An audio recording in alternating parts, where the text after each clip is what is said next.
चिमनापुर गांव में चंपक और मोहन ये दो दोस्त रहते थे। चंपक गरीब था, फिर भी वो एक ईमानदार इंसान था। उसके पास जो भी था उसमें वो समाधानी था, जबकि मोहन बहुत ही अमीर और चतुर लालची व्यक्ति था। चंपक गांव के सेठ की बकरियां चरा के अपना जीवन का गुजारा करता था। एक दिन चंपक बकरियां चराने के लिए जंगल जाता है। बीच में वो थोड़ा विश्राम करने के लिए रुक जाता है। तभी उसकी आंख लग जाती है।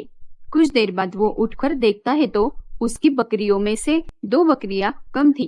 हे भगवान, 2 बकरियां कहाँ गई? पता नहीं मेरी आँख कैसे लग गई। अब मैं क्या करूं? मालिक तो मुझे डांटेंगे। ऐसे करता हूँ, इन बकरियों को मालिक के पास छोड़ाता हूँ, फिर देखता हूँ। चंपक बच्ची बकरियों को घर ले जाता है। तभी बकरियों का मालिक देखता है 2 बकरियां कम है। ये क्या, मेरी 2 बकरियां कहाँ है? मालिक पता नहीं कहाँ गई। मेरी आँख लग गई थी, उठा तो देखा 2 बकरियां गायब थी। क्या सो गए थे तुम? मैं क्या तुम्हें सोने के पैसे देता हूँ? माफ कर दो मालिक। देखो चंपक, मुझे मेरी खोई हुई बकरियां चाहिए। जाओ जाके ढूंढ के लाओ मेरी बकरियां। जी जी जी मालिक। कहाँ होगी बकरियां? ऐसा करता हूँ, जहाँ से वो खोई थी वही आसपास देखता हूँ। जहाँ से बकरियां खोई थी वहां से देखकर चंपक आगे बढ़कर जंगल में बहुत दूर निकल जाता है। चलते चलते उसे एक बूढ़े बाबा दिखाई देते हैं। बाबा, क्या आपने यहाँ कहीं मेरी 2 बकरियां देखी? हाँ बेटा, बताता हूँ। क्या उससे पहले तुम मुझे कुछ खाने को दे सकते हो?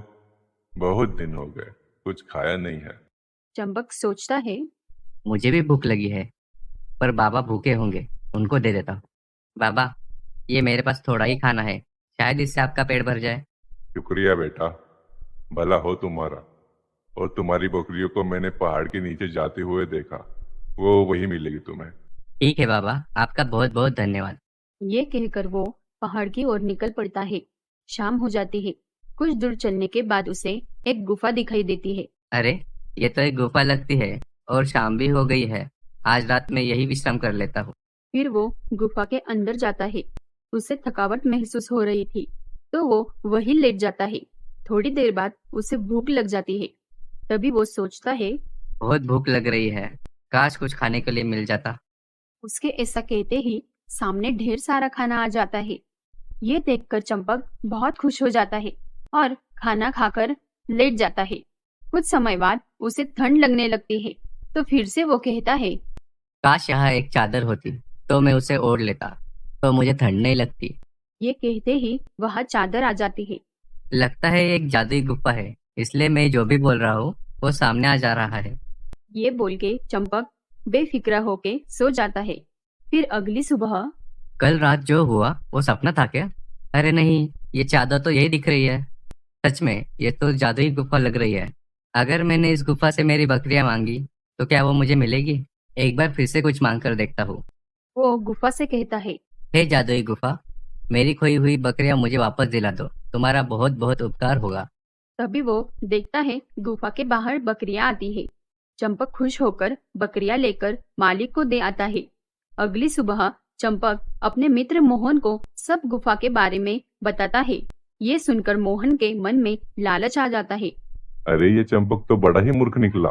जादुई गुफा है, धन दौलत मांगने की जगह 2 बकरियां मांग के आया है, बुद्धू कहीं का। अब तो मैं जाऊंगा उस जादुई गुफा में, ढेर सारा सोना मांग के धनवान बन जाऊंगा। फिर मुझे कभी काम करने की जरूरत नहीं पड़ेगी, मस्त आराम से रहूंगा। अगले दिन मोहन उसी गुफा की तलाश में निकल पड़ता है और चलते चलते काफी दूर आने पर भी उसे कुछ नहीं दिखाई देता। तभी उसे वही बूढ़े बाबा दिखाई देते हैं। बाबा, यहाँ कोई आसपास गुफा है? बेटा, बहुत भूख लगी है, कुछ खाना मिलेगा क्या? मैं क्या यहाँ खाना बांटने आया हूँ? और वैसे भी ये खाना मैं तुम्हें दे दूंगा तो मैं क्या खाऊंगा?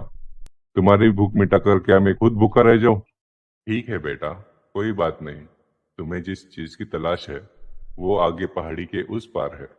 ये सुनकर मोहन जल्दी जल्दी गुफा की ओर बढ़ने लगता है और गुफा के अंदर जाता है। अंदर जाते ही वो गुफा से कहता है, हे जादुई गुफा, मुझे ढेर सारा सोना दो, इतना सारा सोना दो कि मैं बहुत धनवान बन जाऊं।